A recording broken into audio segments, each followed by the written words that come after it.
अस्सलाम वालेकुम।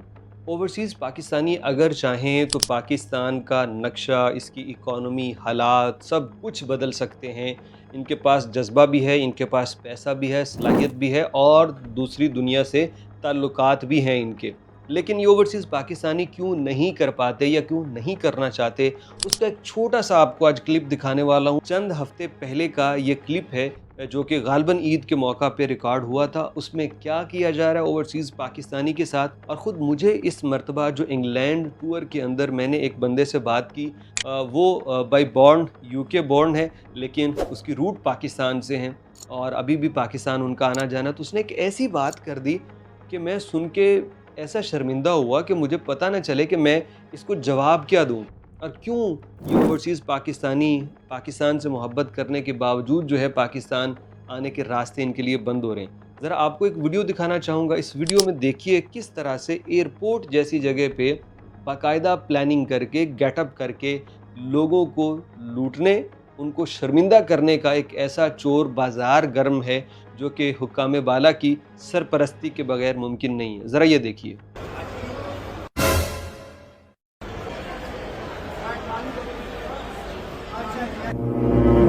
नहीं ठीक हो गया नहीं नहीं नहीं हो गया नहीं नहीं हो गया नहीं नहीं छोटे छोटे सो कैसे मैं कर लेता हूँ सो कैसे। बहुत शुक्रिया शुक्रिया। हमारे बच्चे भी खाएंगे तो नहीं नहीं क्या मैं वो असल में मेरे पास कैश नहीं है ना तो मैं नहीं नहीं कैश नहीं है ना नहीं नहीं छोटे छोटे कोई मैं कर लेता हूँ नहीं नहीं छोटे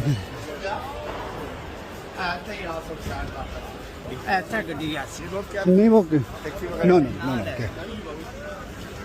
नहीं नहीं। ये भाई साहब बैरून मुल्क से आए हैं और यहाँ पे आके इनको एक बंदा एक जाली ऑफिसर बन के वर्दी का रोब दिखा के बंदे को कह रहा है कि इनकी ट्रॉली पकड़ें। अब ये बंदा जो है क्लेवर है, ये डेफिनेटली इसके पास किसी और मुल्क का पासपोर्ट है या नेशनैलिटी यूरोप के किसी मुल्क से होगा। ये है पाकिस्तानी, लेकिन उसको पता था ये फ्रॉड करेंगे। उसने अपनी वीडियो तैयार रखी, वो इन लोगों का चेहरा भी दिखा रहा है, वो सब कुछ कर रहा है और आखिर तक इन लोगों ने उसका पीछा किया और उसको फैमिली के साथ होने के बावजूद शर्मिंदा कर रहे हैं। हमें दे देना, हमें 20 यूरो ही दे देना। तो वो बड़े तरीके के साथ इनसे निकला। ये सर्विस उन लोगों को रिक्वायर होती है जो लेना चाहते हैं, जिनकी ज़रूरत होती है, लेकिन अगर कोई नहीं लेना चाहता तो फिर उसका पीछा क्यों करना, उसे फैमिली समेत शर्मिंदा क्यों करना। और ये इस्लामाबाद एयरपोर्ट की जो वीडियो है, आप कमेंट पढ़ लीजिए जाके। हमें यकीन है कि लोग बताएंगे कि लाहौर एयरपोर्ट पे भी हमारे साथ ऐसा हुआ, कराची एयरपोर्ट पे भी लोग बताएंगे, पेशावर एयरपोर्ट पे बताएंगे, पाकिस्तान के तमाम एयरपोर्ट्स के ऊपर ऐसा होता है। लोगों को शर्मिंदा और जलील किया जाता है। ये एक वीडियो जो आपने देखी। अब इस वीडियो के बाद मैं आपको बताऊं ठीक इसी किस्म का वाक़या। मैं था एडनबरा और स्कॉटलैंड के अंदर। वहाँ पे हमारे बहुत अच्छे दोस्त हैं, मेरे जुल्फ़ी भाई हैं और उनके दादा गए थे इंग्लैंड। अब उनके पास भी यूके की नेशनैलिटी, जुल्फ़ी भाई के पास भी यूके नेशनैलिटी, उनके बच्चों के पास, उनके आगे जो पोते पोतियाँ हैं, नवासे नवासी हैं, वो सारे अब यूके बॉर्न हैं तो उनके पास वही नेशनैलिटी होगी। तो 3 नस्लों से वो यूके के अंदर सेटल हैं, बल्कि चौथी पीढ़ी आ गई है। लेकिन इसके बावजूद पाकिस्तान से उनकी मोहब्बत और प्यार जो है वो कभी मांद नहीं पड़ता। वो ख़ुद आते हैं पाकिस्तान, अपने बच्चों को लेके आते हैं ताकि उनका पाकिस्तान से ताल्लुक़ बना रहे। ये मैं आपको बात और मतलब ये जुल्फ़ी भाई की फ़ज़ाइल पे बात नहीं है, वो बड़े एक असर व रसूख़ रखने वाले बंदे हैं कि लोगों से, बड़े बड़े लोगों से ताल्लुकात हैं उनसे। मौलाना तारिक जमील साहब से भी उन्होंने मुझे कुछ बातें बताई। तो खैर वो एक अलग बात है। एक बंदा इतना कामयाब होने के बावजूद अपने बच्चों को यहाँ भेज रहे हैं और उनकी रूट जो है वो मजबूत कर रहे हैं। अब उनके बड़े बेटे से मेरी बात हुई तो मैंने कहा कि आप पाकिस्तान के मुतालिक बतलाओ कुछ। तो वो ना थोड़ी देर बाद मुस्कुरा के कहता है, बहुत डर लगता है मुझे तो पाकिस्तान से। मैंने कहा यार डर लगता है, क्यों भाई, क्या हो गया? तो कहने लगे, बताने लगे उनके बड़े बेटे जुल्फ़ी भाई के, कहने लगे कि मैं ऐसे एयरपोर्ट पे गया हूँ, मेरे साथ फैमिली भी थी, तो एक बंदा आ गया, वो कहता है जी मुझे दें, मैं आपकी जो ट्रॉली है खींचता हूँ। तो मैंने कहा मुझे ज़रूरत नहीं है। कहता नहीं नहीं मैं खींचता हूँ। तो ज़बरदस्ती उसने मुझसे ट्रॉली ले ली, हालांकि मैंने उसे मना किया।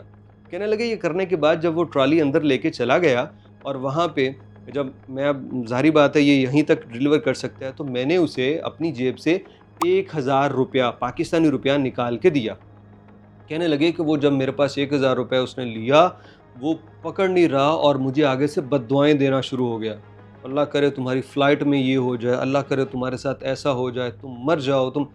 अब ये जुल्फ़ी भाई का बेटा बता रहा है कि मुझे समझ नहीं आ रही, मैं इतना परेशान और कन्फ्यूज़ हो गया कि मैंने इस बंदे को क्या कहा है, ये मुझे इतनी बद्दुआएं क्यों देने लग गया।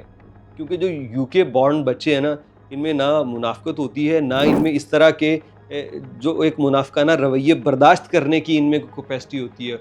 उसके लिए तो शॉकिंग था कि मुझे बद्दुआएं क्यों दे रहा है, मैंने तो इसे कुछ नहीं कहा। तो कहता मैं बहुत डर गया। वजह ये थी कि वो मुझसे एक्सपेक्ट कर रहा था कि मैं उसे ज़्यादा पैसे दूँ, मैं उसे पाउंड, यूरो वगैरह में पैसे दूँ। तो भाई साहब, जब आप देखें कि कोई बंदा बाहर से आता है या जाने लगता है, तो एयरपोर्ट के ऊपर ही जब उसके साथ ऐसे मामलात होंगे, तो फिर आगे पाकिस्तान के अंदर क्या-क्या कुछ होता है, किस तरह से लोग आएँगे। सिर्फ ये कहना चाह रहा हूँ कि इदारे जो हैं वो खुदा के वास्ते इज़्ज़त दें, जो पाकिस्तानी हो या अदर नेशनैलिटी वाला पाकिस्तानी हो या ओवरसीज़ पाकिस्तानी, कोई भी है भाई जी, उनको इज़्ज़त दीजिए। ये प्रोफेशनल किस्म के भिखारियों को ज़रा लगाम डालिए एयरपोर्ट के ऊपर।